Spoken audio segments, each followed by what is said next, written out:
pipe it up. Check 1, 2, 2, 2. So I see my levels. Check 1, 2.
like it.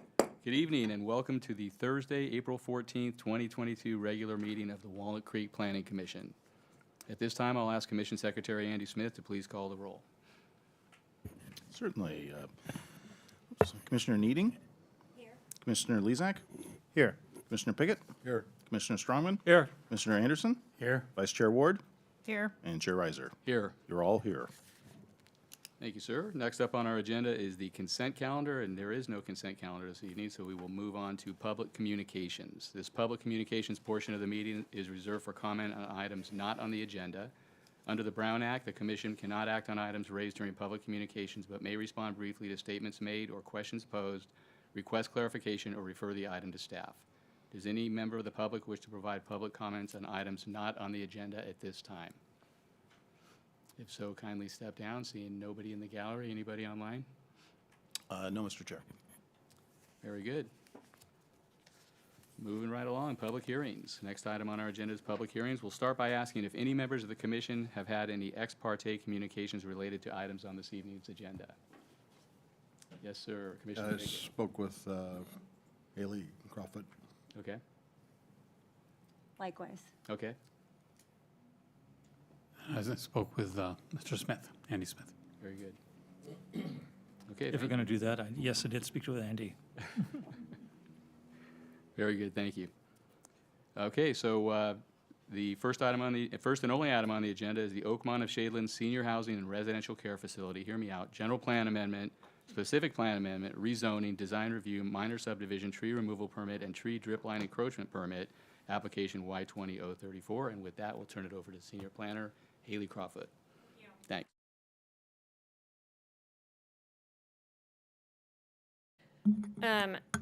And tonight I'll be presenting Oakmont of Shadelands. This is at 2800 Mitchell Drive and 1925 Oak Grove Road. Start with some just site context. This site is located in the Shadelands Business Park at the northeast corner. Highlighted here, the site itself, or the project itself, is comprised of two sites, 1925 Oak Grove and 2800 Mitchell. 2800 Mitchell, shown here with that star, is where the development that we'll be presenting tonight is occurring. So currently, both of these sites are under the Business Park General Plan designation. They're both within the Shadelands Administrative Professional and Research District specific plan area, and they're both share the same plan development zoning, PD 2092. So tonight, the applicant project request is to develop 2800 Mitchell, which is a 9.5 acre site with 254 senior housing, senior apartment development restricted to ages 55 and up. Additionally, a 136-bed residential care facility for the elderly, which I'll refer to as an RCFE. There's a lot split being proposed that would subdivide the properties so that the residential care facility and the senior apartments are on two separate properties. And there's only minor improvements proposed at 1925 Oak Grove in an easement area. There's no development proposed on that adjacent site. So there are required entitlements to accommodate this project, being a general plan amendment to modify the general plan designation of 2800 Mitchell from BP to the MUR, a text amendment to the MUR to introduce a new FAR range for sites outside of the core area. This would be the first site outside of the core area designated MUR, of 1.0 to 2.0, as well as a text amendment to the BP to address some existing conditions with shared FAR, and I'll get into more detail on those in a few slides. Also, a specific plan amendment to remove 2800 Mitchell from the Shadelands District specific plan because it currently does not allow residential uses. Rezoning both of those properties to two different separate plan development ordinances, tree removals for 105 trees, 6 of which are highly protected, as well as design review and a parcel map to do that subdivision.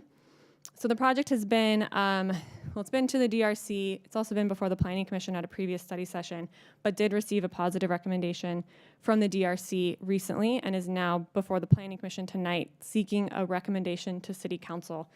So City Council would be the next step if that occurs tonight. So I'll now go into a little bit more detail on each of those entitlements.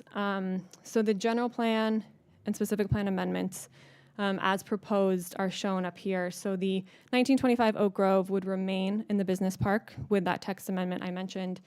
It would remain in the specific plan area, but would have a separate PD zoning. The 2800 Mitchell site in purple would have a general plan designation of MUR with that text amendment for the FAR. It would not be a part of the Shadelands specific plan and would have an additional separate plan development zoning. The BP text amendment, I've included the entire text up here, which was included in your packet. I won't read it all, but the essence of what's being amended is in bold. And our general plan currently allows plan development zonings where there's more than one parcel in a shared PD to have a shared FAR amongst those two properties. The current maximum FAR on site is 0.5. The two 1925 Oak Grove Road and 2800 Mitchell have benefit from the shared FAR. Once these two properties are separated under two separate PD zones, the resulting FAR at 1925 Oak Grove Road, when it's a standalone parcel, is 0.7, and that exceeds the current general plan FAR designation for the BP. And so this language is being introduced to address that, and essentially it reads that in this situation where there is parcels that once had a shared FAR, that parcel would continue to benefit and remain to be able to be calculated with that existing FAR, or limited there to a maximum of 1, which in this case it would be limited to 0.7, until that PD was revised. And so what this essentially is doing is creating a situation where the existing PD or the existing property at 1925 Oak Grove can remain in compliance with the general plan. There's also a text amendment being proposed to the MUR. As I mentioned, this would be the first site located outside of the core area with an MUR designation. And so the introduction would be for a new separate FAR range of 1.0 to 2 just for those sites outside of the core area. The existing FAR of 1.5 to 2.8 would remain for those sites in the core area as it is today. There's also some kind of miscellaneous text amendments, which I'll quickly go through throughout the general plan that that are needed in order to maintain consistency with this general plan amendment. One of them is removing any reference to the former Joint Genome Institute, which at once occupied 2800 Mitchell. That's in Chapter 2 of the general plan. Also removing 2800 Mitchell Drive from the Shadelands Business Park map. Looking at the commercial FAR ratios and adding 2800 Mitchell Drive, which would have a 0.3 max for commercial floor area per the MUR text. Adding a note to the same page to address that BP text amendment that simply says to refer to the BP designation for those unique circumstances where there's that shared FAR amongst PDs. And then adding 2800 Mitchell Drive to Chapter 4, Figure 9, which is our mixed-use floor area FAR map. And so we would need to add that with a new MUR designation, add that to this map. And then finally, remove it from our specific plan designation map if it were to be removed from the Shadelands specific plan. So those are kind of some just more minor text amendments that would need to happen as well. And I just want to highlight on some general plan goals and policies that staff feels that this project is fostering and supporting, being the goal to facilitate the provisions of safe, accessible senior activities, facilities, and services, to promote health and fitness for all members of the community through healthy community design, and finally to develop flexible policies and regulations that facilitate new housing development. And those are existing goals in the general plan. So I'll now move on to the PD rezone requests. As I mentioned, it would be a new PD for 1925 Oak Grove Road, and that simply would just document the exclusion of 2800 Mitchell Drive from that current shared PD. There would also be a separate PD zone for 2800 Mitchell that would outline the development regulations for the proposed project. The PD also includes a request for a unique definition of the measurement of building height. And that comes from a definition of redefining the base elevation. Our current code requires building height to be measured from base elevation to top elevation. And base elevation is defined as the existing or finished grade, whichever is lower. And that is at any and all points across the site. In this case, the PD would introduce a new definition using a single base elevation as the highest existing grade on site. The PD then would still adhere to the Measure A height requirement of 40 feet as measured from that new base elevation. There is some precedence for this. Staff has done some research, and there is the PD for the Hilton Hotel, and that PD also had a similar kind of unique base elevation. And so we're looking at this as the PD would be the mechanism for redefining height. There's also tree removals and tree dripland encroachments being proposed. There's 105 trees total being proposed to be removed. Those are indicated in the red numbers. 6 of them are highly protected. If Planning Commission recommends and if Council approves the removal of those 6 trees, the total appraised value of all 6 of those highly protected trees is $17,050. That would go to payment towards our in lieu fund for the replanting of trees elsewhere. 7 trees are being proposed to be removed or to be preserved. Those are the white numbers on this screen. 2 of those are highly protected. So that was kind of I admit, a lengthy understanding of those requests, and I'm happy to answer questions once I'm finished through the project. I want to, though, provide some background on the project and where we've been to date. I think it's important. The general request was reviewed at a preliminary application by the City Council back in 2019, which at that point the Council considered introducing residential uses and this residential care facility to the Shadelands Business Park area. They were generally supportive, but gave some kind of parameters for staff and the applicant to consider, being that those parcels designated as residential would have to be located within 750 feet of Oak Grove Road or Ignacio Valley Road, and that no more than 10% of the entire business park could be occupied or should be occupied by these types of uses in an effort to maintain the kind of nature of the business park, and that residential should be ancillary. So this project does adhere to both of those. The previously proposed site plan that was reviewed by the Planning Commission is up on the screen here. And it was reviewed by the Design Review Commission, the same site plan. There were general comments at that time provided to the applicant, essentially hitting on some concerns with some poor pedestrian connectivity between the buildings and the amenity spaces, asked the applicant to further consider how residents are going to be accessing these amenity spaces, some concerns that the buildings were dominating the site plan, and again, some concerns about the circulation around those buildings. Asked for the site plan to reflect more of a campus design with more synergy between the buildings and the amenities and the circulation. And also some comments that the project might be maxed out, referring to density and massing. And that also kind of goes to the what was considered the larger footprints of the senior apartment buildings, and a request to maybe look at breaking those up, the scale of those. So the applicant did make some revisions. Those revisions were then reviewed most recently by our Design Review Commission. At the time, those revisions did include some modifications to the circulation, some kind of clarifications on the circulation, as well as some architectural changes. The DRC reviewed those and ultimately expressed support for the project as a whole, but still felt like some of those changes did not address their original concerns regarding building massing, regarding the isolated outdoor amenity spaces and the lack of connection between the two. And while the DRC did recommend that the project move forward to Planning Commission with those comments, they asked the applicant to continue to consider ways to connect the courtyard spaces together and to look for activation amongst all the amenity areas. So the applicant, since that meeting, has made effort again to revise the plans. This diagram here shows the before up at the top of what was previously reviewed by the DRC and the Planning Commission, and then what's being proposed tonight.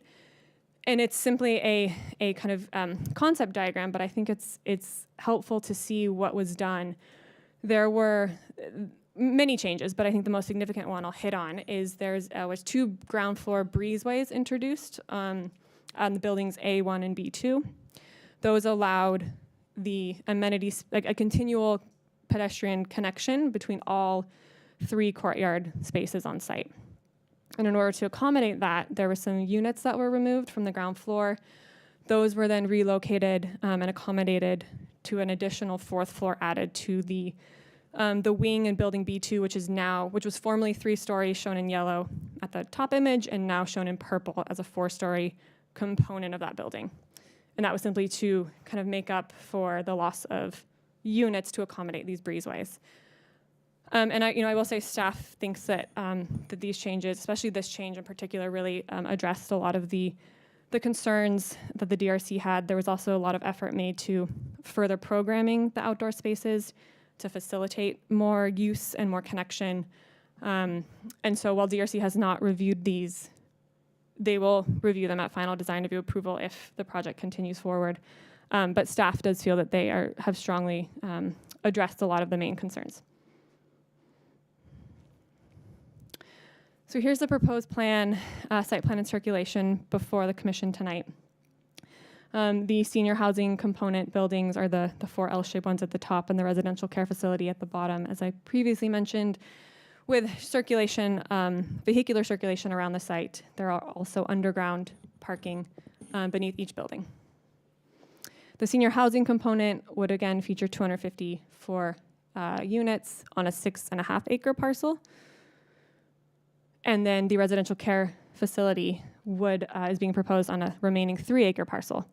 Both of them have the kind of central courtyard amenity spaces. The residential care facility one, though, is inside of the building, obviously to accommodate the kind of residential care facility use, and is not as much of an active courtyard space as the one for the senior apartments. I just wanted to provide some renderings just to kind of give a sense of the project, both from the exterior, the top image showing a view from Mitchell Drive to the senior apartment buildings, but also the effort that was made to activate some of these courtyard spaces. There was several more renderings that were included in the plans in your packet too. And here's just a rendering of the residential care facility. Finally, I'll touch on CEQA. The other aspect that staff is asking Planning Commission to consider tonight is the proposed mitigated negative declaration. Staff has prepared this. The 20-day comment period as required per CEQA.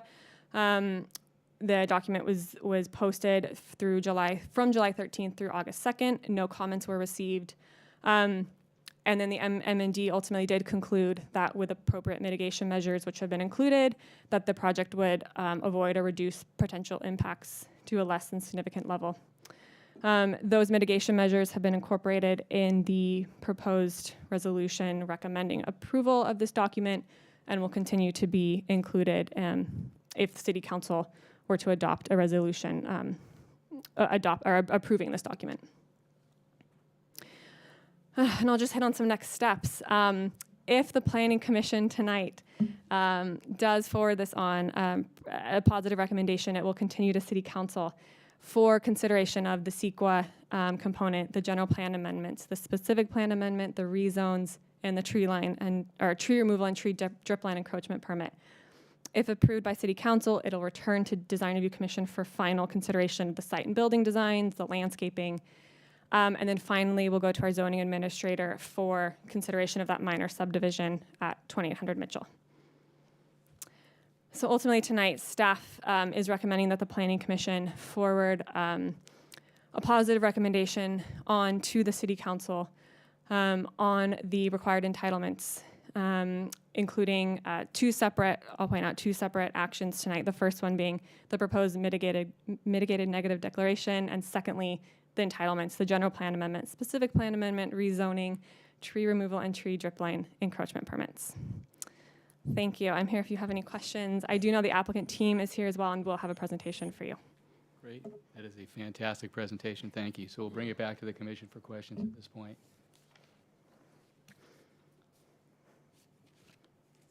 Commissioner Pickett. Okay, a couple of these are things that I talked to Haley about earlier, but some are not. In the staff report, page 6, it refers to that the design review expressed strong concerns with building massing. Can you give us any more detail on that? There were some strong concerns with the overall massing. A lot of that had to do with what they felt were large, related to the senior apartment buildings, so that there were large footprints, that all of the footprints were the same in kind of height and in floor area, and then that the architecture from the outside was also, I don't want to put words in their mouth, but essentially more boxy in nature and did not help to kind of soften the edges, soften the corners. And so they were really looking for a little bit more variety in the massing or variety in the architecture to at least help visually reduce the massing. I hope that helps. I think so. Now, the plan that we have tonight, though, was not what the DRC saw, correct? The applicant has made modifications since then? Yeah, so at the DRC's request, they introduced the breezeways. So some of what we're looking at tonight is a response to their concern. Yes. So we're seeing a mitigated concern. Yes, exactly. Yeah. Okay. Now, one of the things you and I talked about was the size of the courtyards versus the building height. So one thing that would be a concern to me is the, canyon effect of having big, tall vertical building dimensions and not enough width. So you're just looking straight up and you see the sun for about 15 minutes during the day. So you scaled off some dimensions, and the applicant may have some dimensions with him, but do you have those with you? Yeah. I'm back to share my screen.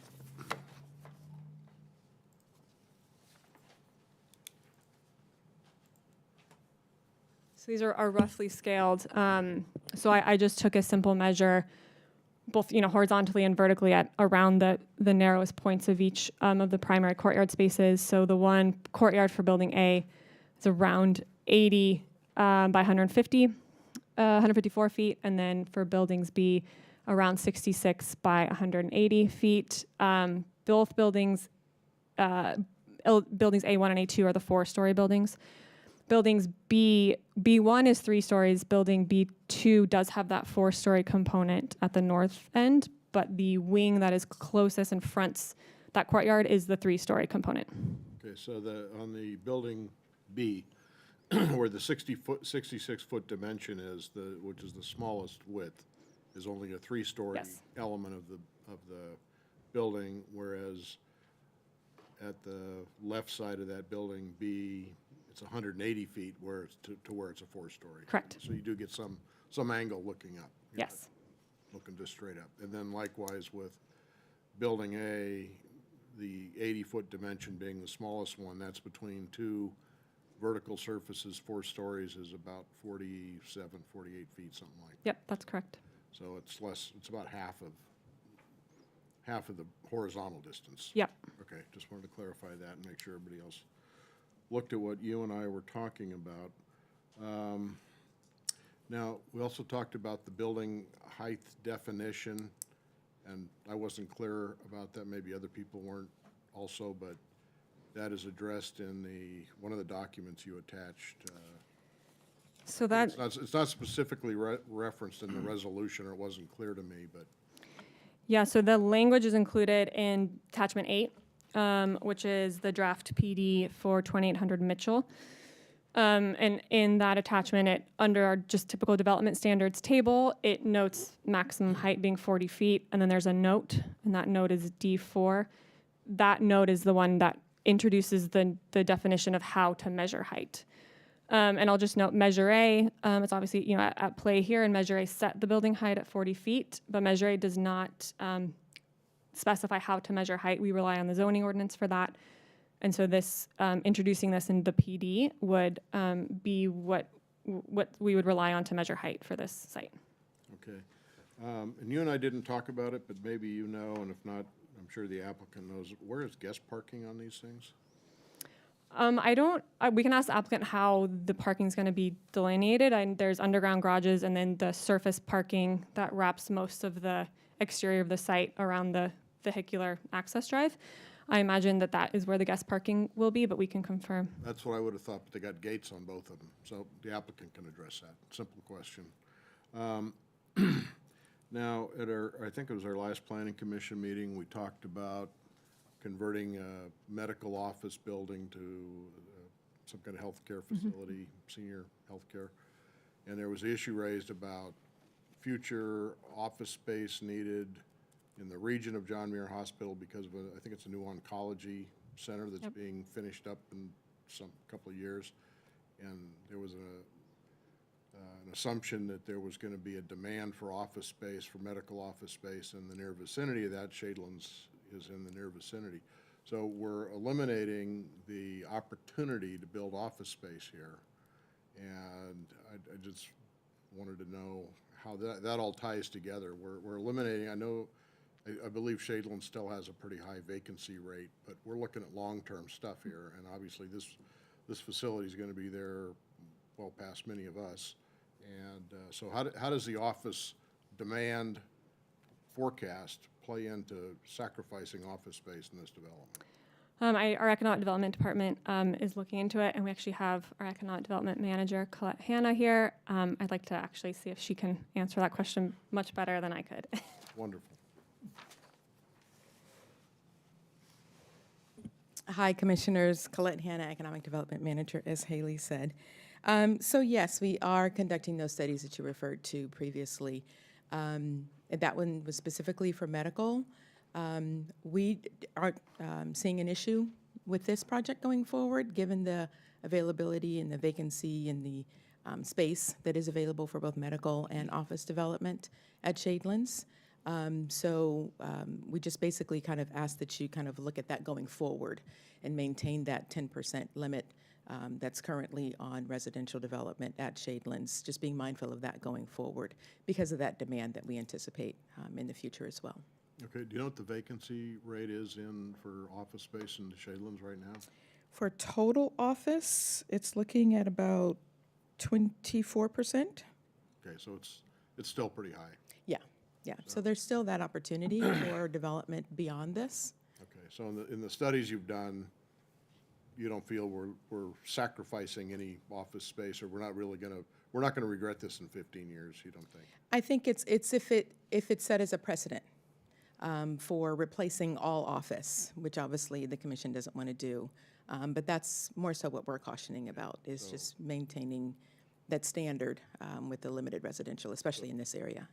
So at this stage, it's probably something we can be comfortable doing and not worry about 15 years down the road. We could definitely see that based on the numbers that we're seeing now.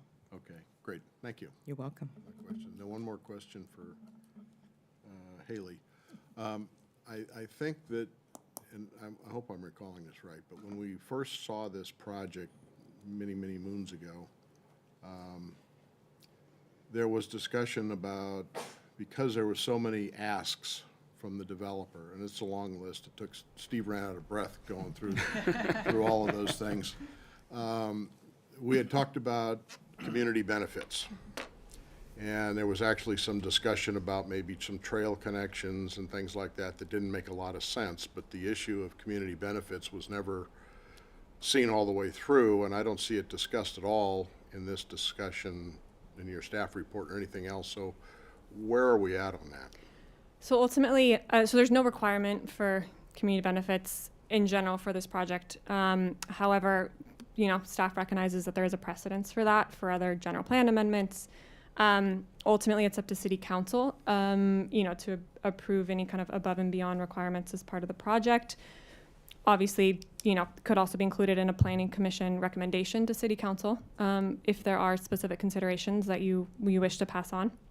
But I will say that staff has been doing just some research so that we kind of know a little bit more of precedence of what's been done in the past.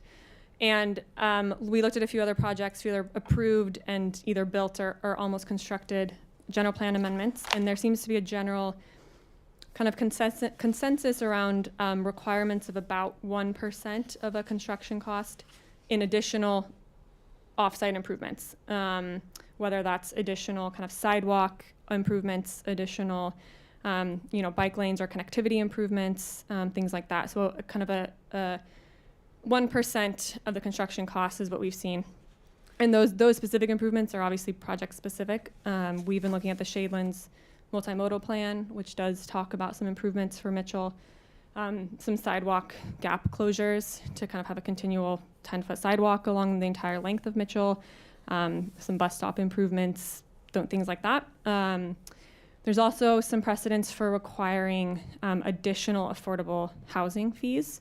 So there's one previously approved development that paid an additional $1 per square foot towards our affordable in lieu fund. So there's some precedents for additional higher fees as well.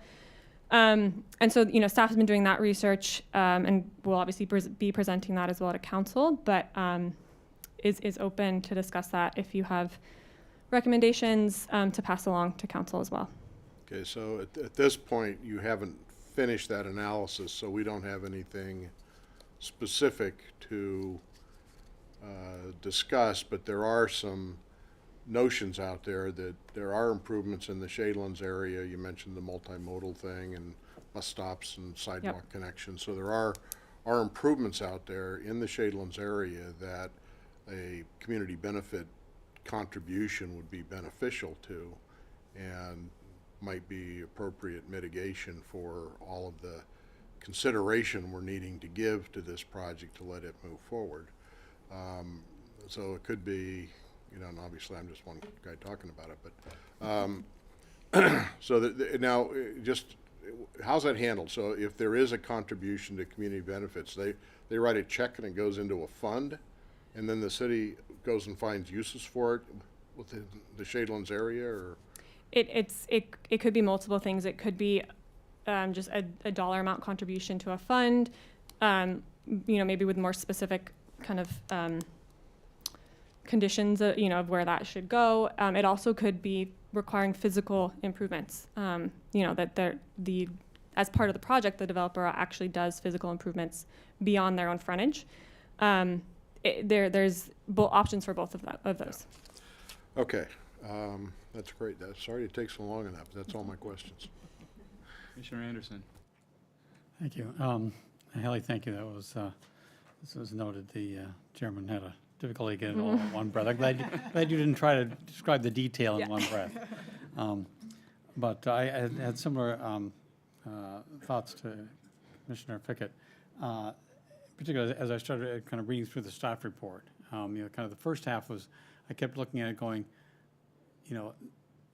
there's a plan for Shadelands. And it seems like every part of that plan, there had to be a kind of an exception for this project. And, I got kind of worried about there. Kind of going through the middle of second half of it, some answers started to come back. And I think kind of the key one for me was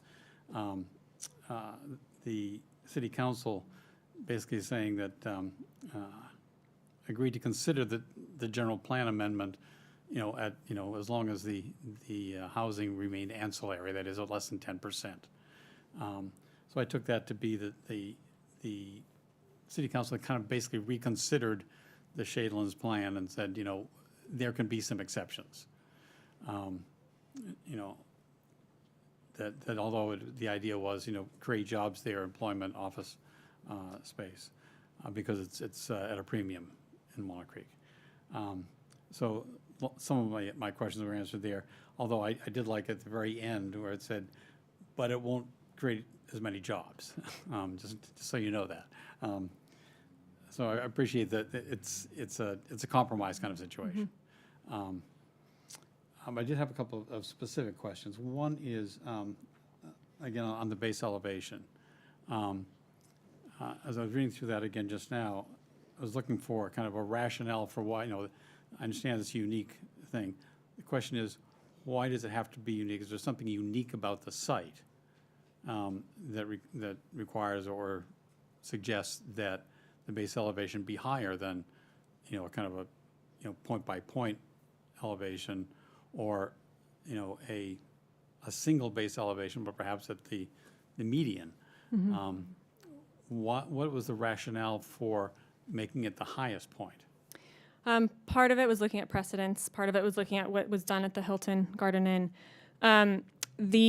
The zoning ordinance has some allowance built within the ordinance to deviate from that definition, and the community development director actually has that authority if there are unique site features, such as a significant grade at one point of the site, or a swale, or you know, the features such as that. And we, you know, the community development director has exercised that in the past. In this case, there were no unique features such as that on site, similar to the case of the Hilton Garden Inn. And so the rationale for the Hilton Garden Inn was that they used the base elevation is the maximum on site to kind of allow and accommodate for their large hotel floor plates, which need to be on one continuous level. And so the applicant is applying that same rationale tonight, and using the PD in the same way the Hilton did to address that. I can imagine that when you're dealing with a senior facility, assisted living facility, that having the building step down could cause some issues. Right. The other question I had was regarding the parking. They indicated 1.8 spaces per unit for the larger portion of the site. That seemed rather high to me. It seemed to me that senior housing that I've seen in other places tended to be under 1. What's special about this, and are we planning for a lot of cars that aren't going to show up? So it's my understanding, and the applicant can address some of this from their experience with these types of developments, but that they do still see a significant amount of vehicle ownership in these developments. There was also the kind of traffic and parking study that was done that did look at those rates and did feel that it was being accommodated. And so, you know, the code does leave senior housing parking to the discretion of our traffic engineer. But I will note that it is following kind of what we would consider a typical parking ratio for a typical non-senior multifamily development. And so just based on the kind of applicant's request and their experience with their developments and what the parking needs are, and then that was, you know, obviously then reflected and studied in the traffic and parking study, that's where that number was landed on, and ultimately determined that it was sufficient. You know, I understand, you know, that I guess my concern is that if it's based on non-senior housing, car usage is kind of different in non-senior versus senior housing. And want to make sure that was a part of the consideration in the traffic studies. The other question is it possible that part of the reason for a higher than usual senior housing parking requirement or proposal is that it's not in the core. It's distant from things. Yeah. You know, that it's harder to get to any place without driving. And so you'd expect that perhaps it's just the seniors who would choose this place would be ones who are still driving. I don't know. Do you know if that's part of the calculation? I mean, they definitely took the site into consideration and the context and the surroundings. So yes, it, you know, it's definitely part of it. And I think that, you know, in my conversations with the applicant as well, that is part of it from their end too. So I would imagine that you're on with that. Yeah. Okay, thank you. Anybody else? All right, thank you, Haley. Thanks. At this time, we will open the public hearing and give the applicant up to 15 minutes for their presentation. Oh, great. Hello, Deb.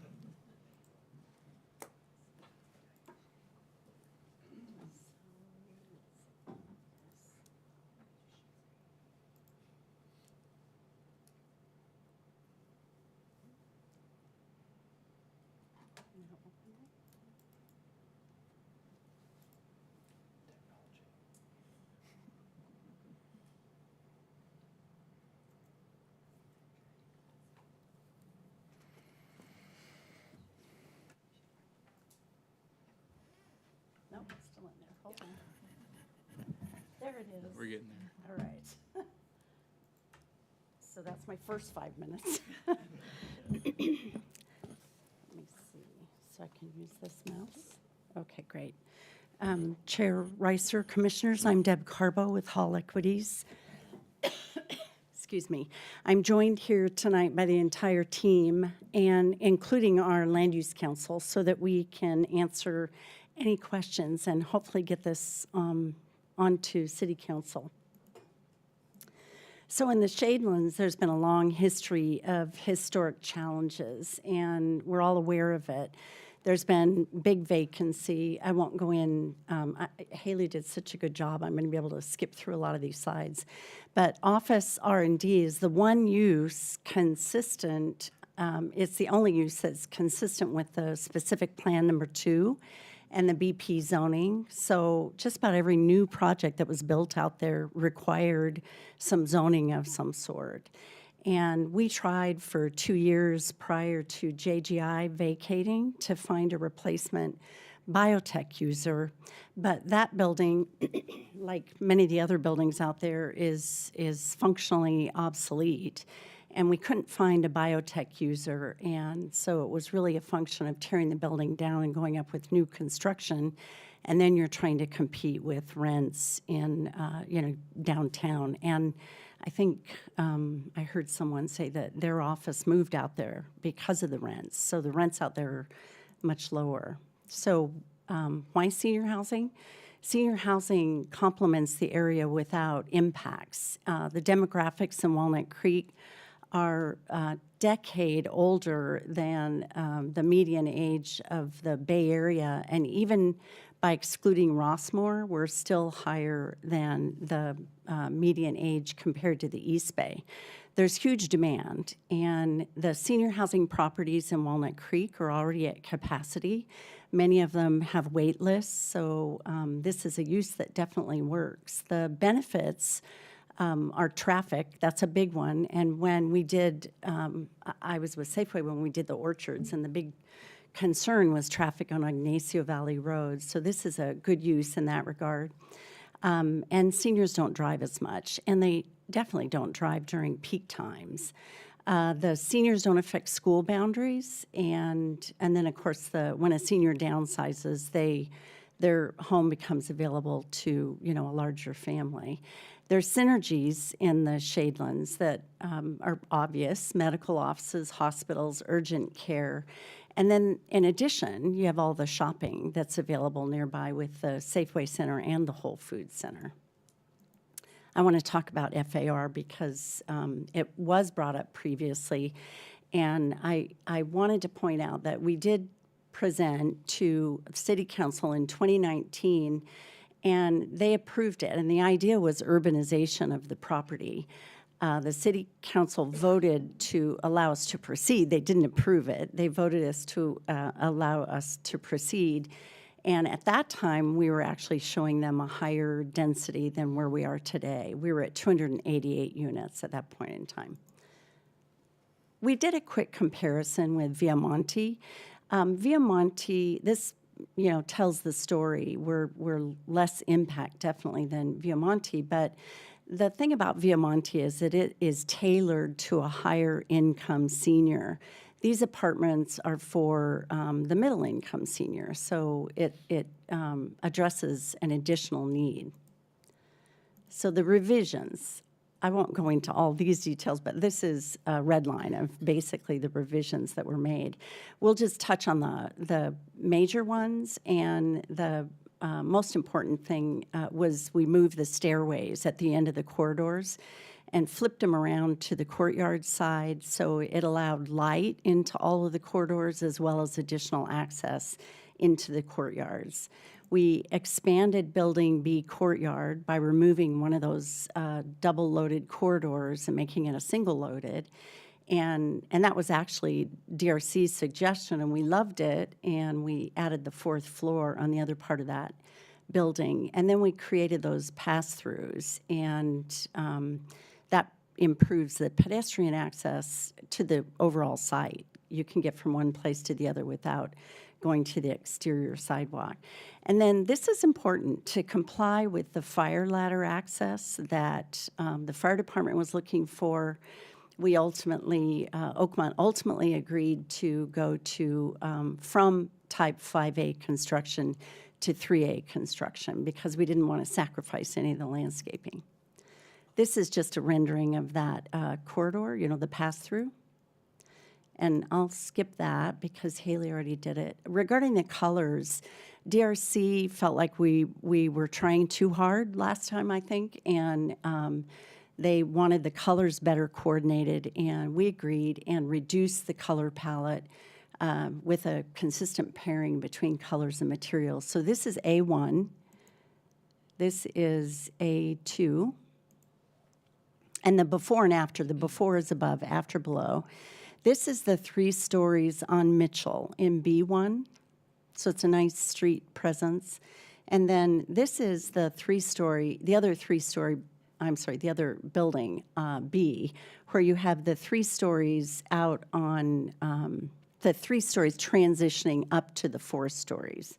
Actually, I was going to, I was going to try and show you with the mouse, but you can see it. And then some renderings. This is the expanded courtyard, and they came up with a really cool viewing pond with koi fish. It's pretty cool. And some really nice outdoor areas for the residents. Putting green, outdoor seating. The rec center was, the design changes were similar. We redesigned to remove the roof projections. One of the commissioners referred to it as the elephant in the tutu look. And we adjusted the exterior elements to coordinate better throughout the building. We added windows to the fitness and media room. The pool area was redesigned to create more walkway around the pool. And we did conduct a shade study, Commissioner Pickett, and it's in the appendix. We're happy to share that. But we do have light in the pool all year. Another image. The residential care facility, honestly, people haven't had a lot of comments about it, but in keeping with the other changes, we eliminated the arches, and we did improve the walking paths on this as well. A couple of renderings. There's the art. You talked about parking. We have 350 underground parking stalls, 548 total. So every resident has a convenient underground stall in their building, so they take the elevator up to their floor. So the surface parking serves the visitors and guests. Pedestrian connectivity. In addition to the 10-foot sidewalk along Mitchell, we also increased all of the interior sidewalks to 5 feet, which makes it easy to get around. Each ground floor unit has direct access through their patio to either the front walk or the courtyard, and then the upper floors have access to the courtyard through that relocated stairwell that I mentioned. And we added additional access points to the rec center. So it's real easy for everyone to access the rec center. I wanted to add this slide because the Shadelands has a really nice bus system and public transportation. So there's literally 6 bus stops already existing on Mitchell. So for those that do want to take a bus, they can do so rather than driving. And Oakmont will tell you that they've developed 60 of these projects, that the residents like to drive less, but they want to have their car. So that's the reason for the parking. So this is the, I'll go into it in a sec as far as PBID, but there is one free bus to the Pleasant Hill BART station. So you can literally get around the entire Bay Area. This is the pedestrian access in the park, and the sports mall dedicated a 10-foot path on the east side of their property, which provides a great connection between Mitchell and Shadelands Drive. And so literally a resident can walk to Bass, Kaiser, the sports mall, and to shopping. And they can also utilize, of course, Oak Grove Road.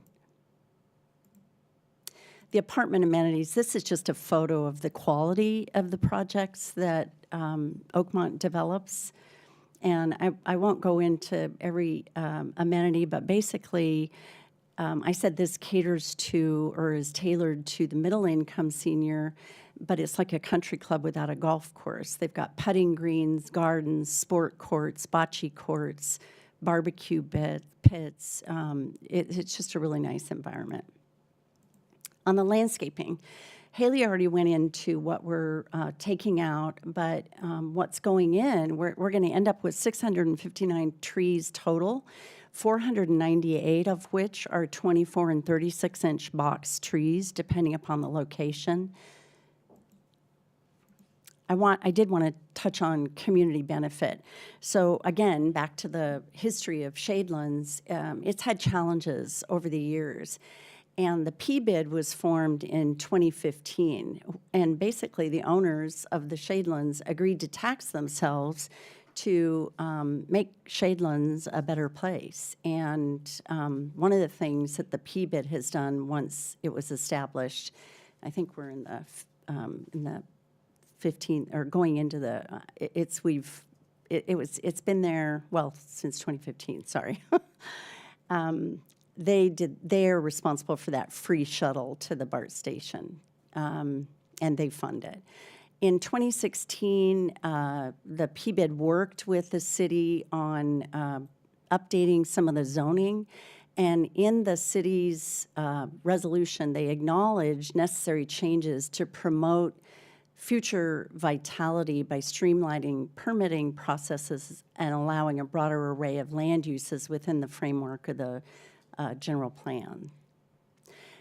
So the project itself actually provides some community benefits. One is less traffic created by seniors. One is absorbing vacancy, and another is housing, which helps with the housing crisis.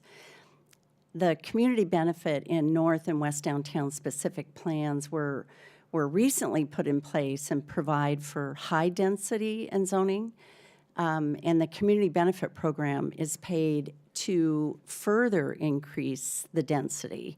So it's you're comparing, Shadelands specific plan number 2, which was established in the early 60s, to recent zoning that's dense. And so we did receive a letter from the city that the North and West Downtown specific plan formulas don't apply to us. But that said, we fully acknowledge that offsite improvements are a part of every project, especially to the extent that you're asking for a general plan amendment. And we'll be working with staff in order to establish what that really looks like. The PBID multimodal plan has, there's all kinds of sidewalks in the Shadelands that don't exist. So there's a sidewalk and then you stop. And then in addition to that, they, would like to see 10-foot sidewalks throughout the Shadelands. So there's a lot of opportunity to work something out with staff and the PBID on that. Haley already went into this. We started in 2019. We've made 7 submittals. It's been 29 months. And we believe the project is much better as a result of all the comments. And we respectfully request that you forward it on to City Council with your recommendation for approval. And with that, we'll answer any questions. Thank you so much for that overview. Any questions from the commissioners? Yes. Vice Chair Ward. Hi, thank you for both presentations were really excellent. This is a complicated project, and we appreciate It is. your giving us the detail we need to make a good decision here. I had a couple questions. One, are you still going to be part of PBID if we're pulling this out of the Shadelands Park? So are you going to be contributing to the shuttle and all the things that? That's a great question, but I believe so. I mean, I can tell you, Haley, do you have that answer? What I can tell you is that the orchards is not a part of the specific plan, and they're a part of the PBID. So I think that everything that's in that geographic area is part of the PBID. But that's actually, do you want to answer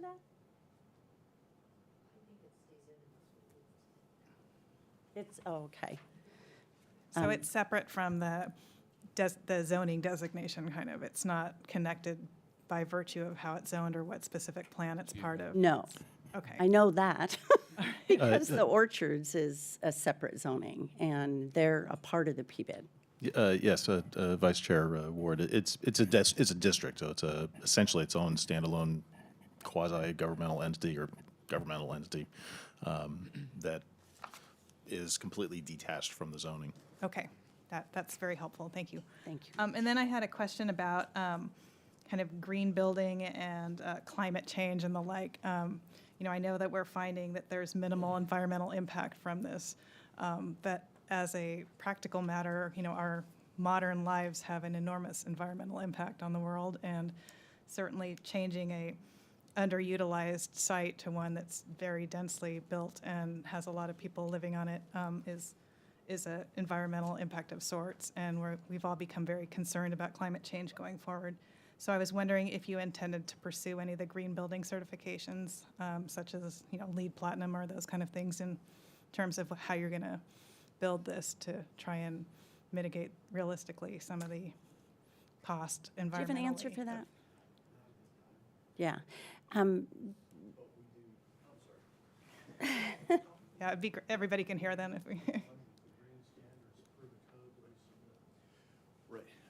So we'll essentially be State your name complying. for the record, Oh, I'm sorry. My name is Kamran Shah Hosseini. I'm with Oakmont Senior Living, the project lead.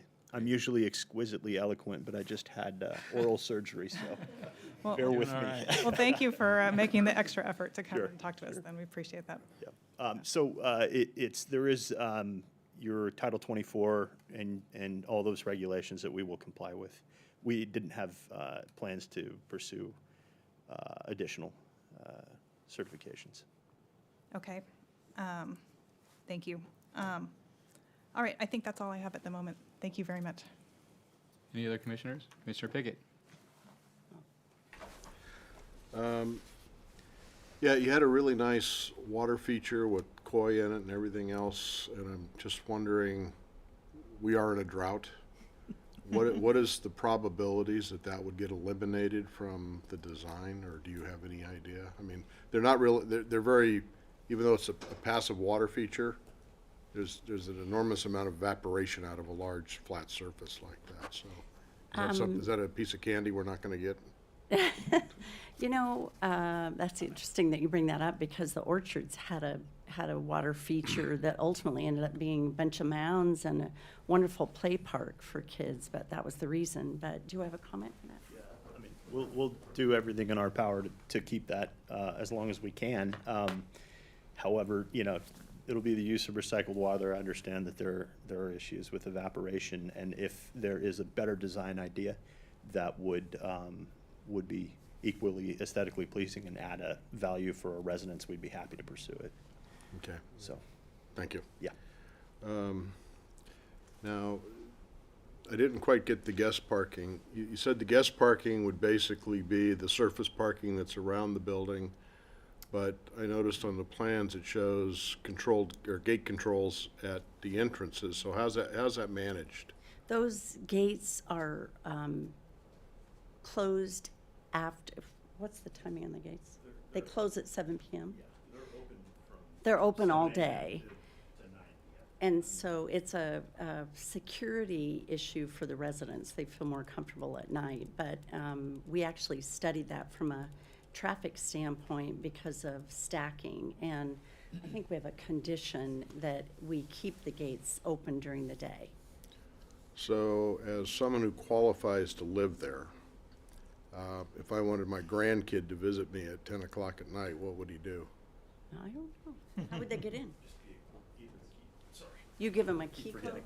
Yeah, it's either a key card or some sort of code to get in, or even through phones nowadays, you can give a pass to someone. But we'll you know, that's a logistics question that we'll definitely handle. Okay, so you have that logistic issue, that's not our issue, it's your residents' issue, obviously. And so the guest parking is surface, and you guys will manage that, okay. That's, a couple more questions for Deb. Sure. I'd want my grandkids to be able to get in too. I just, I have to have you refresh my memory on this, in that I've been around forever and lived in the Ignacio Valley for forever. Oh, The Dow Chemical used to be on that site, and there was a deed restriction yes. due to the chemical use of the site and a prohibited residential use. Yes, there's. That a deed s- restriction, I believe, is still there, but you had an There's a excuse for specific it. exclusion in that deed restriction for senior housing. And what's interesting about that, because of that restriction, Oakmont went way overboard in phase 2 testing, and they did all kinds of testing because of that. I think it was, I don't know what went into it originally, but seniors are excluded. And so they've done testing, and there's no contamination. There's a couple of areas that are still under the thresholds, but the recommendation is that they pull out a little bit of dirt and let it aerate during construction, but there's no off-haul necessary. Okay. Yes. It's also really important to note that there's underground parking. So we're going to be over-Xing, Right. all of Yeah. it for a large, most of the site. And so there's going to be mitigation through that process as well. It's a good point. Thank you. Last question. You said you've been working on this for 29 months? So what's your hurry? Hurry. We did have, we did have COVID in the middle of that, but aside from that, it'd be nice. Well, thanks. Your answers are very helpful. Thanks. Commissioner Anderson. Thank you. You had a couple of slides touting the fact that seniors drive less, there'd be less traffic than other uses. But apparently they park as much. Now, maybe they all, park their cars and only drive them to church on Sunday. But I'd encourage you to kind of take another look at that perhaps with the traffic engineer and see if the parking, if it's overparked, basically. I actually have an exhibit. Can I find it? Hold on, let me find my parking exhibit. Yes. So we have a fair amount of history in doing these types of projects. We've done about 72 throughout California, Washington, and Nevada. What we found, first of all, underground parking is really expensive. So if we didn't think that it was going to be a value add or very useful or be used, we sure wouldn't do it. So it's what we found is that in a lot of occasions, parking is given as essentially a no problem, reduce the parking. And then the projects are underparked, and then there's premiums on those parking spots, and people are charged for them, or they become, there's an issue with fairness and with equity. And so what we're trying to do is give everybody a spot underground. Again, it's 55 and over, so we're not talking about 70s. The average age going into our assisted living is about 82. But this is fair housing, I think it's UNRUD Act, which essentially is the law that puts that in place. But 55 is not old. Thank you. And because I'm coming up on it, so I'm gonna make that my contention. But so there is a lot more. The good part is that there's gonna be a fair amount of people there that are not they're not working or retired. So it's not that they're not using their cars; they're just not doing it during peak hours. So I think that's the really important distinction that makes the impact far less than what it would be if it was, your typical multifamily. Okay. Yeah, that's all I had. Anybody else? All right, very good, thank you. Oh, I'm sorry. Commissioner Deeding. Sorry. I guess for both of you, what I noticed was that you guys are very close to the school. And is the driveway that comes out of the RCF, that does not have a gate, correct? It does. It's further back, though. The RCFE? Yeah.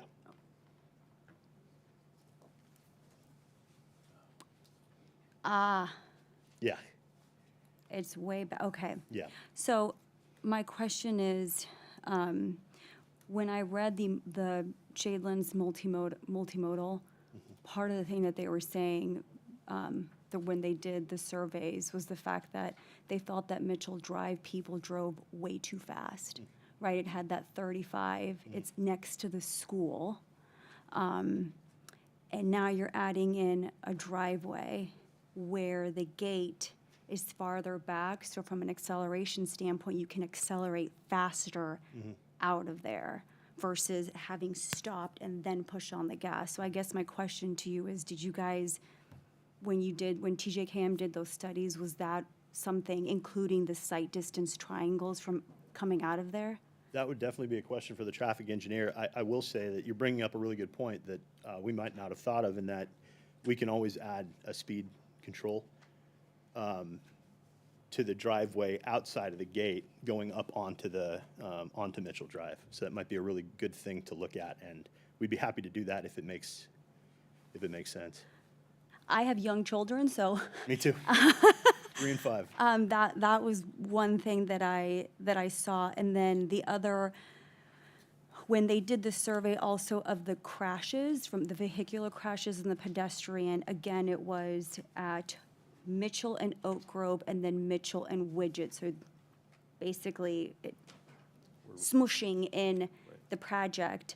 And again, you're adding in all those different people. So I guess in there, it talked about different multimodal improvements, and not only in the TJKM report, as well as the multimodal. I think they might have pulled some from there. So my question to you is, I see that you're increasing the sidewalk to 10 feet? Yes. Okay, and then that crosswalk, that was something also that the report said that people, because they were going so fast, they didn't feel. Have you guys thought about any of the, and I'm an engineer and I'm gonna say this wrong, the rapid Sure. I know what you're talking about, and she's going to know even more than either one of us. beacon system, just to, because it was an issue already in 2016 when that was completed, and so I can't imagine that it miraculously got fixed. I do like the bulb out to decrease the distance that people are walking, the pedestrians are walking. And then while the traffic engineer's just pulling that up, is my other question is have you, when you were doing the, I saw the pedestrian connectivity. So my question is, because right now that's kind of open, and do you have an understanding of how the students, the parents, were going in and out of that Montessori? Were they using the sidewalk? Not? That's just my question. And then can I throw another question on it if you have a very good memory? It has nothing to do with traffic, but more on what Commissioner was talking about, sustainability, is there is going to be a building code change that's coming up. You mentioned Title 24, and I noticed on the architectural plans, it said solar ready. I guess my question is solar is going to be required. And so would there be thoughts of just installing the solar, again, for that climate change? And not only will the solar, but also improving that multimodal right there, that's a huge improvement for lowering GHG emissions and kind of contributing to the city's CAP plan. Okay, sorry, those were my questions. Back to the traffic one. And then you can answer the PV one, whoever that would be. Please. Sorry, we're, Okay. one of the things I wanted to mention is that the 10-foot sidewalk and the crosswalk, and we're also doing a bulb out, and the whole notion of the multimodal plan is to slow everybody down. So all those. Deb, if you can get a little closer to the mic. Thanks. sorry, all those 64-foot wide roads in the shadelands are eventually going to be narrowed down so that it's much more walkable. And that was like the whole deal with the multimodal plan. Okay, so I can answer some of the questions about multimodal stuff. So we were sensitive to the issue of speeding and crashes across Mitchell. And one of the things we recommended in the report, we went back and forth with staff on this a little bit, was there's currently a sidewalk across Mitchell right in the middle of the site that hits a sidewalk on the north side, but then it dead ends into a lawn on the south side. So we specifically said that needs to be taken out because it's unsafe. Because there are other crosswalks that are much safer that are, on the other side of the school that are really, really close. So we were saying that, especially since we're adding seniors, that it's already unsafe and it would be unwise and very unsafe to keep it there. So we think it would be great to have it in the future once there are actual sidewalks on the south side. So that was the biggest safety concern that we wanted to address as far as pedestrians. We didn't specifically look at the sidewalk usage by the Montessori school next door, but again, with the 10-foot sidewalk that is getting put in, I don't think it should be a problem.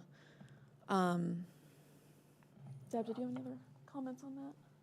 No. Did I miss any of your It was- questions? The study about the Montessori was because you're introducing new driveways, right? So every time you introduce a new driveway, you're introducing essentially vehicles coming into contact with a pedestrian.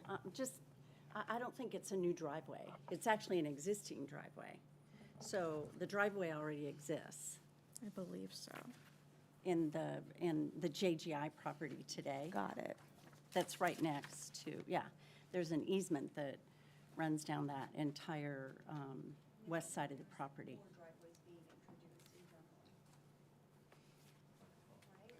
Yeah, turn your mic on. Oh, there you go. There are new driveways, though. Not all of them are existing, right? Correct. Okay. But the That's one right next to, No, the one yes, right yes. next to I agree. Montessori exists. I agree with that. I agree. That's all my traffic, and then I just asked about the PV. Thank you so much. Okay, any other questions from the commissioners? Very good. If not, we will bring it back. And actually, does any member of the public wish to provide public comments at this time? Attendees in the chamber? Yes. Good evening, Commissioners. My name is Bob Linscheid. I'm President and CEO of the Walnut Creek Chamber of Commerce and Visitor Bureau, and we also manage the Shadelands Property Owners Business Improvement District. Our organization, I should say the PBID owners, have considered this project some time ago and voted in favor of supporting this use. Obviously, the PBID was formed originally because of huge vacancy rates that existed out at the park. We believe that our contribution to the multimodal effort, which was approved by the Transportation Commission and City Council last July, goes a long ways into helping support not only the property owners but the tenants at the park.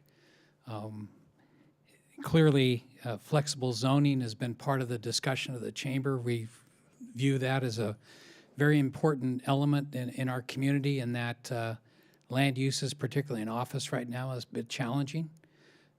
And so this project, in our view, represents a good compromise to not only address housing issues, but also underutilized properties. And so I wanted to be here tonight to kind of communicate that to you.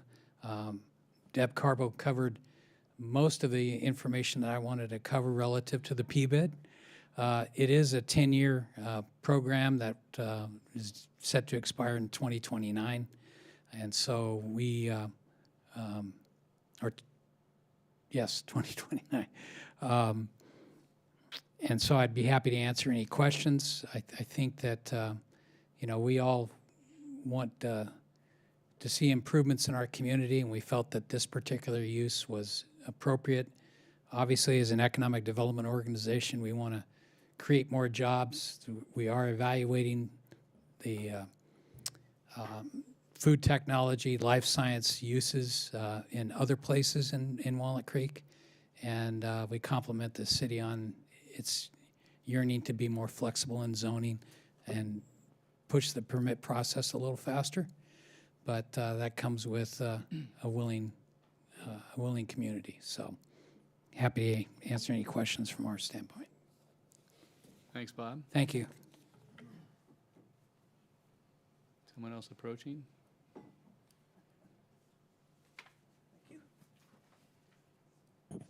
Good evening. Jan Warren, 35-year resident out half a mile, and go by the site daily. And I hope I can read my notes. I appreciate some of the questions that you answered, but being as close as I am to the site, I didn't receive any notification back in the summer for general comments, and I noticed that there none were received, so I questioned the outreach there. But so I have questions that probably have been answered that I don't know. There are only a few pages in that stack of material I picked up as I came in, and you have bedrooms, 1, 2, and 3 bedrooms, 55 and up. I'm not sure totally the use of the third bedroom unless you just need California storage, or hopefully somebody spends the night with you. And I'm also wondering about the inclusionary housing ordinance that we have. Is this project just in lieu fees, or are we furnishing very low, moderate income AMI housing for folks? Because it's desperately needed in addition to the 55-year-old folks. This is built, as mentioned tonight, this is medium housing, and I would agree the other housing was much more affordable, much more expensive. But I haven't seen any cost amounts, so maybe if we can get some ranges. I know that it varies, it goes up every year. Running out of time. Let's see, Mr. Anderson and Miss Netting, oops, sorry. I'm also interested in the climate issue and the sustainability. Walnut Creek is working on that right now. And parking, I have a big issue with because of the paving, the concrete or the asphalt. It's not good stuff in terms of GHGs. And I just think that I don't know how the city's going to meet their requirements for the state reductions. The parking places, even next door to this facility, half of it is parking back there. One part's a vacant lot, and that most of those parking spaces aren't used. And so, my experience is you find a lot more. And that the city has been trying to reduce the number of parking spaces, not just in the downtown, but in some of the other areas. We need to go the other way and find ways to help people get around. We all need to get out of our cars more. In terms of the koi, the raccoons get koi in my neighborhood in the Woodlands, so I'd be careful about that. My notes. I have another big issue with trees, and okay, don't cut them all down. Not the highly protected ones in particular. Thank you much. Anybody else in the chamber? If not, we'll ask if there's anybody online. Only staff. Okay, great. Couple of issues brought up. This is the point where we ask if the applicant would like to come back and either address something, make a closing statement, address any issues that were raised, or just simply, okay, we got a nod, thank you. So seeing no additional speakers, we will close the public hearing, bring it back to the commission for any additional questions, deliberation, or a motion.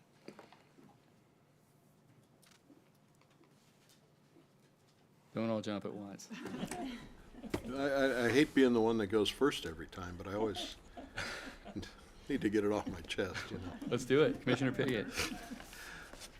Next time, maybe I'll sit down at the end and won't go until the end. Anyhow, I really support the concept of this development in the Shadelands. I think we need housing, we need senior housing, and Shadelands needs help. So this kind of satisfies all those. I think the design efforts that the applicant made subsequent to their design review hearing really alleviated concerns that I had previously had. I think they've opened up the plaza areas in the center of the buildings, and they've created improved connectivity, which I think solves any issues I previously had with that. I don't believe that we're going to miss the office space in the next 15 or 20 years. I think we've got plenty to go. There are some large vacancies. We talked about it last time. There's a large vacancy over right off Ignacio Valley Road. I think it used to be a Wells Fargo building. It's been vacant forever.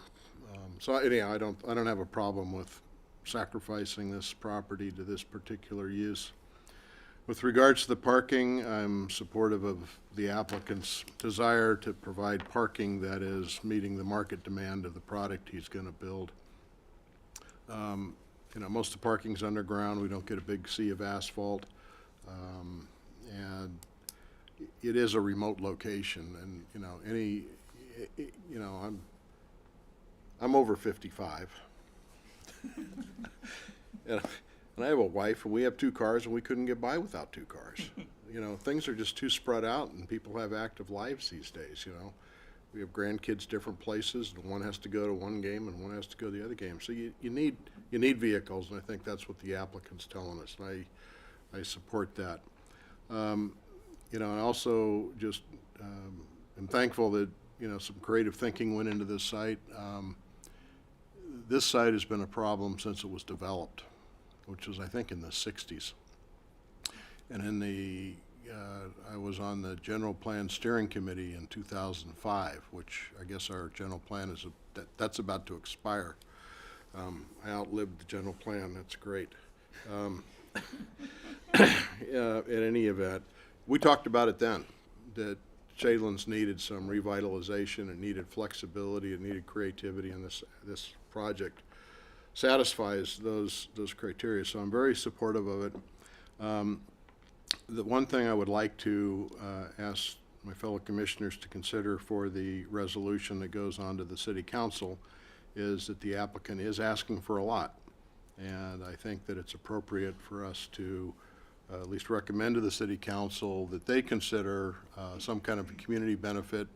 The mention was 1%. I heard the applicant being willing to consider community benefits because of what they are getting out of this.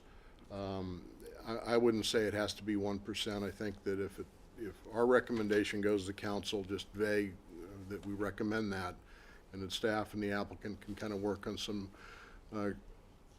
more creative ideas of what the Shadelands Business Park really needs and how this project can contribute to that. I think that'd be great. So I'd like to see that one addition to our resolution, but other than that, I think it's I'm really excited to see some more imagination go into the Shadelands Business Park.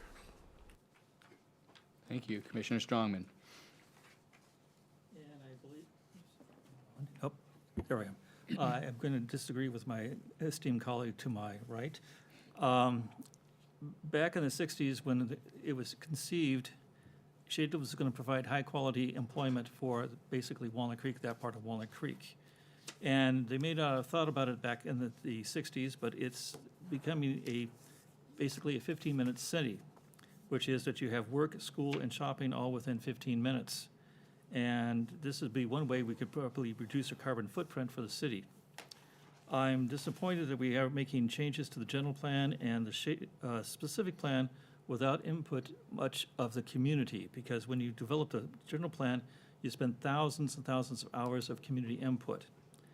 I'm also disappointed that we have to do a special land use designation for this property alone to allow it, and then change the BP process as well. Along with that, we've also changed, making an exception to Measure A and how we defined the base elevation. And I believe we're going to open ourselves up to other changes as we go along. We've been having to thread the needle and jump through a lot of hoops to get this project approved so far.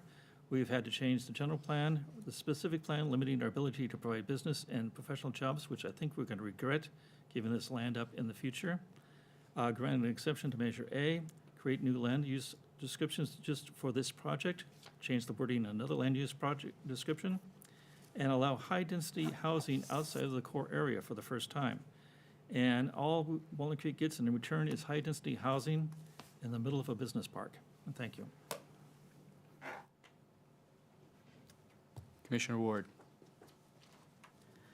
Okay, well, I am generally supporting this concept. I think that we are in desperate need of more housing and senior housing in particular, and also care facilities for older people. And I think that all of this is being provided by this project in an area that is completely underutilized and is appropriately located and has ancillary services that will support the use. So I think it's a pretty creative and great idea for where it is and what it looks like. And I know I and others have been very concerned about the massing of the buildings, but at some point, if we really need a lot of housing and we got to build a lot of housing, it's going to take up some space. And it's better to have it be a little denser so that it's not sprawling all over and taking up other lots that could be used for future business uses. And I'm not in favor of indefinitely, like for decades, holding open, undeveloped, or underutilized areas, because sometime in the future we may need to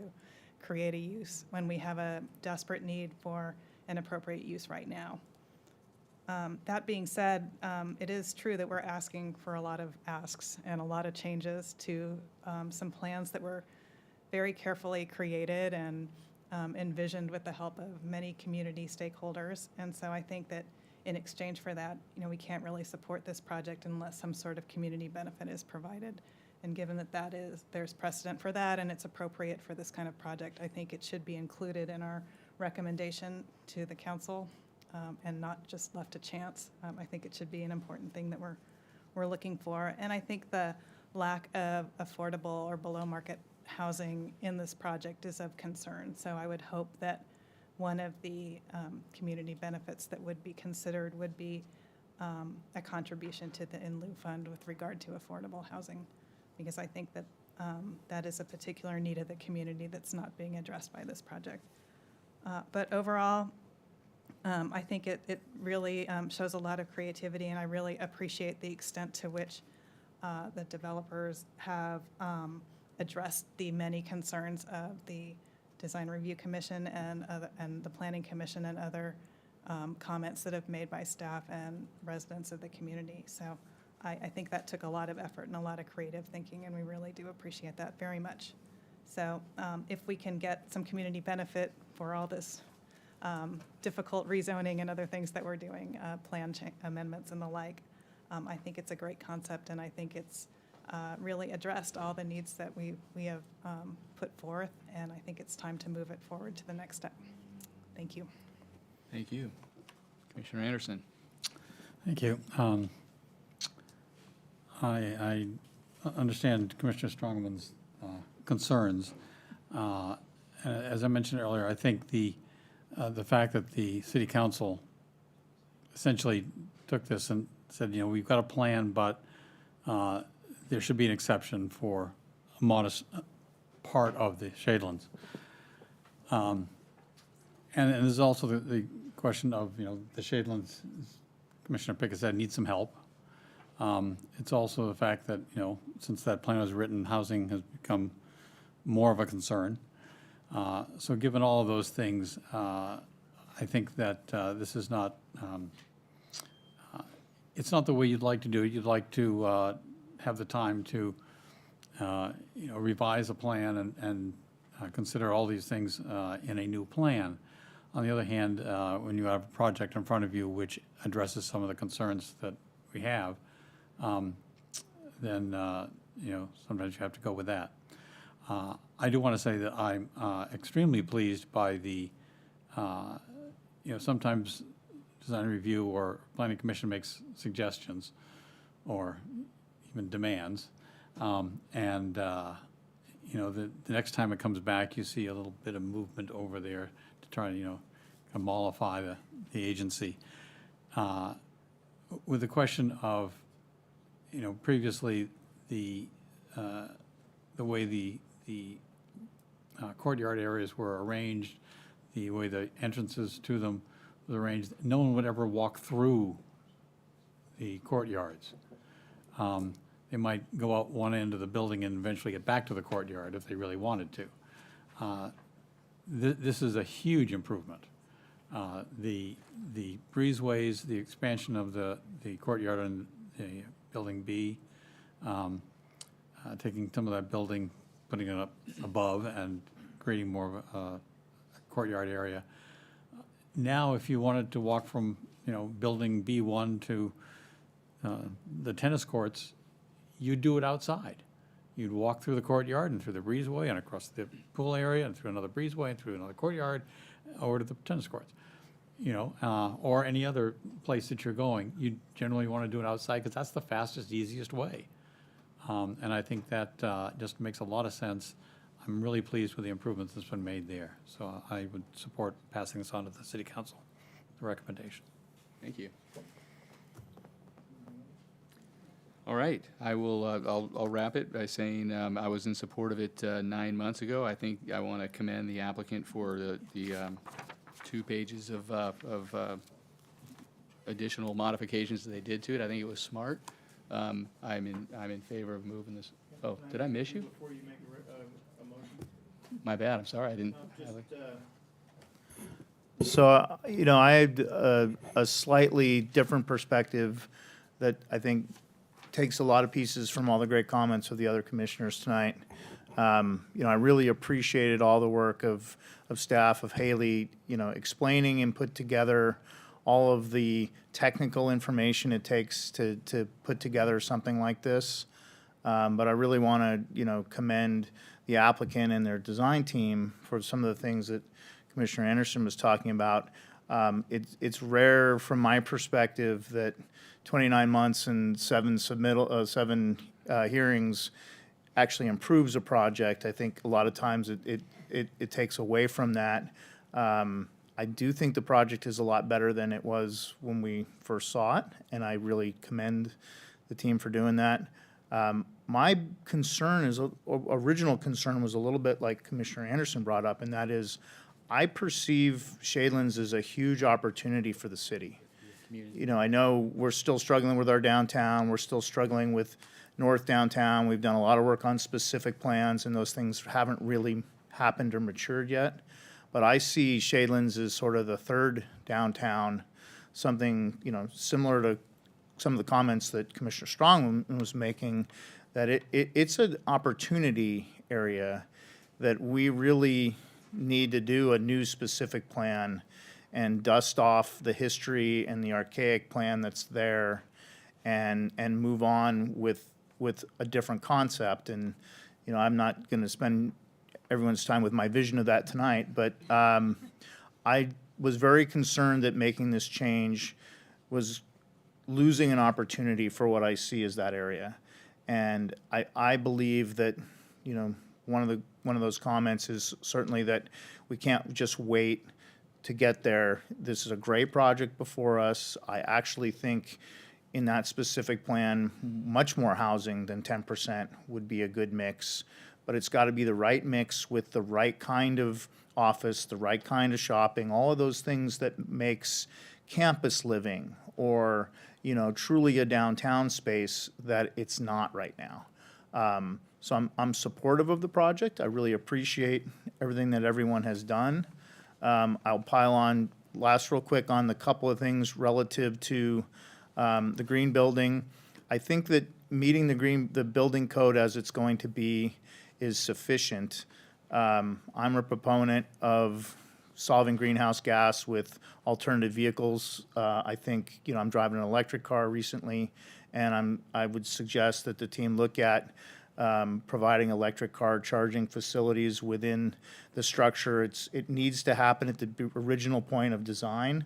I'm not suggesting that we make a requirement for that, but I just think from a long-term resident, if you've got those spaces, people will want to live there. If you don't, they're not.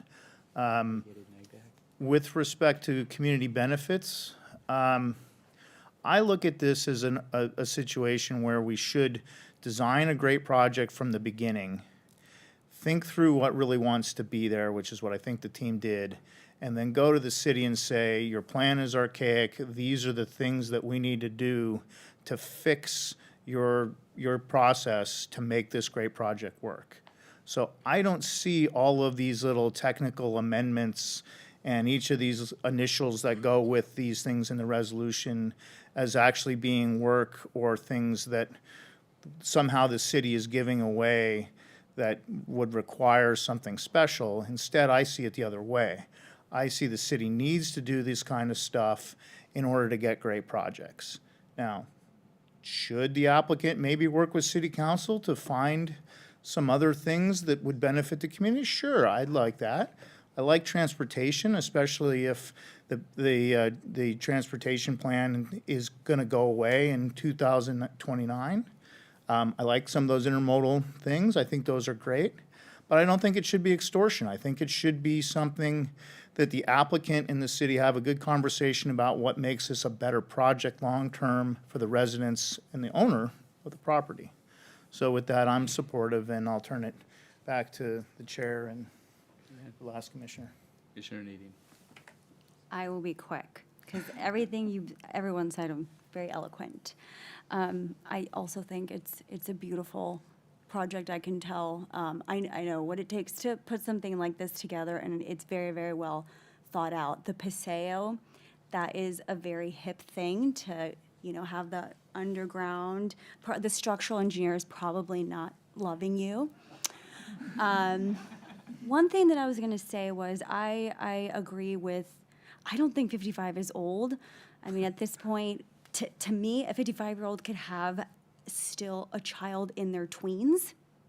If you think about it, career people, we're in the Bay Area.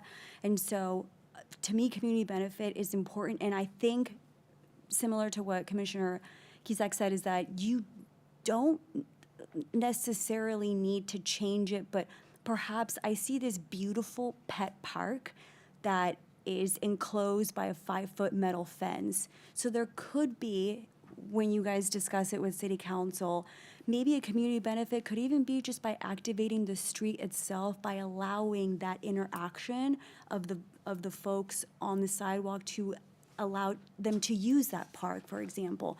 You don't have to change your plan. It's a simple shift of the metal fence, because I get that the metal fence is for safety of your residents. 100% agree. But maybe little tweaks here and there, because you have a beautiful landscape plan that I've been staring at now for 3 or 4 days.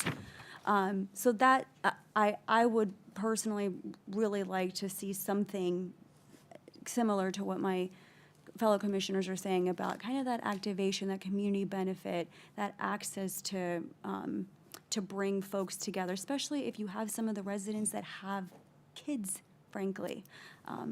But I am in support for activation of underutilized parcels and bringing life and breath into areas such as Shadelands. So that's all I have to say. Great.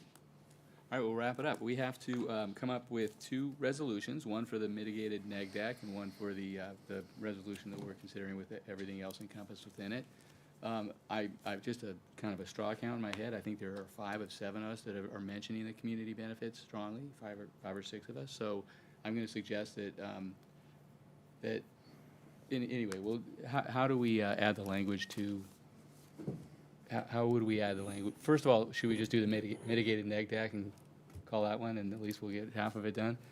The chair would entertain a motion to get the mitigated neg deck in resolution.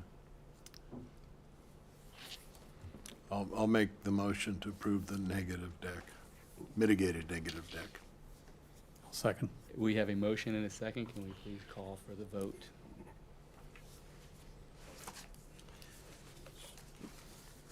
Certainly. Commissioner Needing, Yes. Commissioner Lezak, Yes. Commissioner Pickett, Yes. Commissioner Strongman, Abstain. Commissioner Anderson, Yes. Vice Chair Ward.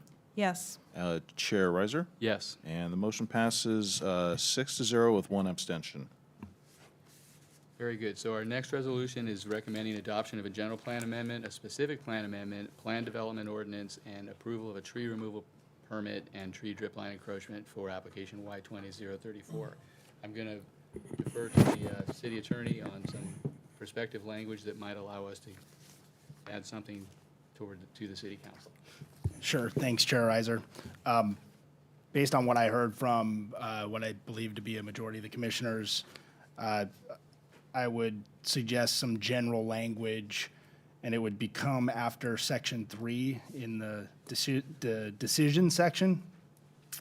And that could simply continue in that section and read, the Planning Commission makes the following recommendation in connection with its decision. And bullet point, that the City Council consider working with the applicant to identify community benefits that can be provided by applicant in connection with the project. The commission can be more specific than that, but that's based on what I heard during the deliberations. Can we get a so moved? Pardon? I would make that motion with the language created by the city attorney. I do like the fact, I don't want to be draconian about it. I don't want to be extorting something out of the applicant. I think it's appropriate, and I think that vague language is what I would like to see move forward, because it gives the applicant an opportunity to work with staff and the city council to come up with something that's fair. I think it's necessary or appropriate, but I don't want to be heavy-hammered. So I like the language, and I would make a motion with that language added. Great. Can we get a second? I'll second. Commissioner Ward, we have a motion and a second. Can we call for the vote? Yes, Commissioner Needing? Yes. Commissioner Lezak? Yes. Commissioner Pickett? Yes. Commissioner Strongman? No. Commissioner Anderson? Yes. Vice Chair Ward? Yes. And Chair Reiser? Yes. The motion passes 6-1.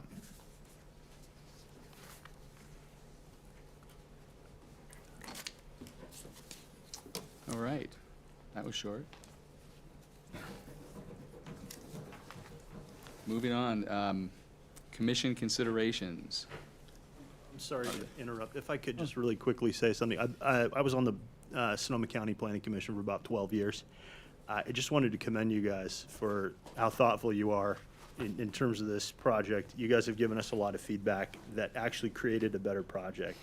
So, we're happy to be a part of that. And the brevity was fantastic as well. So thank you so much. I appreciate That's very kind of you. Thank you. Commission considerations. Are there any considerations this evening? No, there are not. Very good. We'll move on to commission member and staff reports or announcements.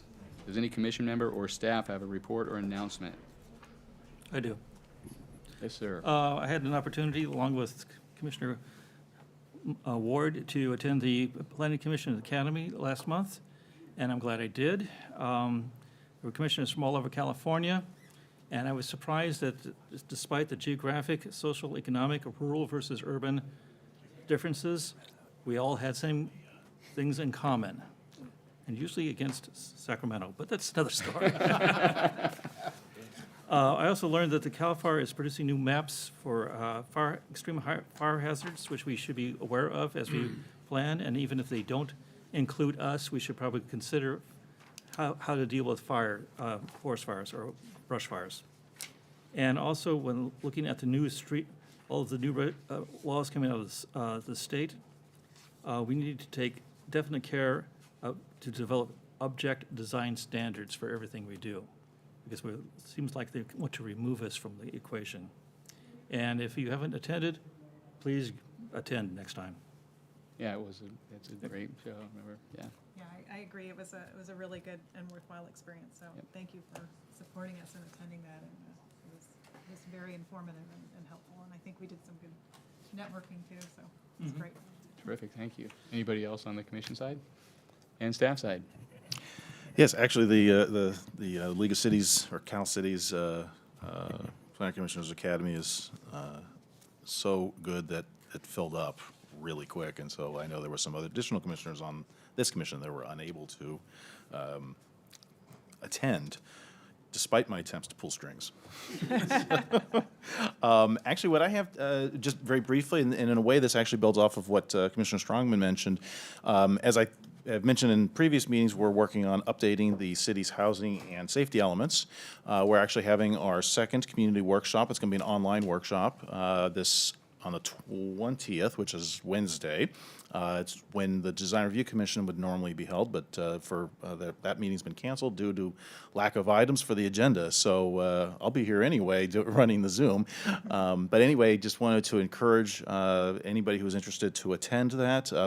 Where I mentioned there's a connection with what Commissioner Strongman mentioned, is the safety element update. One of the things that we actually are specifically looking at is evacuation plans, or would be, we haven't gotten to the details of routes and whatnot, but we'll be looking at things such as evacuation plans for wildfire, related to wildfire and other emergencies. Additional information is available on our website. The city's website, of course, is walnut-creek.org. And if you add a /HEU for housing element update, or a /SEU for safety element update, you can read all sorts of additional information on both the updates for both elements, and Zoom information for the meeting, for the community workshop on this coming Wednesday is available there as well. That's all I have. Terrific. And we're going to be here in 2 weeks, as we know, as of now. Yes, we do anticipate having, actually, I've reviewed the staff report, so yes, we'll be here again in 2 weeks. Great. Very good. Thanks, everyone, for being here. It's adjourned at 8:47.